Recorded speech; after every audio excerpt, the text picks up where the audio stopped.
Alam mo ba na may AI na ngayon na gumagawa ng trabaho ng buong social media team mo? Hindi biro.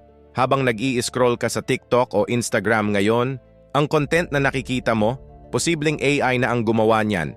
Caption, AI. Video edit, AI. Kung kailan i-post para maximum views, AI na rin ang nagdidesisyon. Isang AI tool ang kayang mag-analyze ng milyon-milyong posts sa loob ng ilang segundo. Kayang malaman kung anong trending, kung anong oras mag-post, at kung anong caption ang magpapa-viral, mas mabilis pa sa pinaka-experienced na social media manager mo. Kaya maraming brand ngayon, wala na silang tinatanggap na full-time social media manager, pero narito ang twist, hindi papalitan ng AI ang lahat ng social media manager. Papalitan lang nito ang mga hindi marunong gumamit ng AI.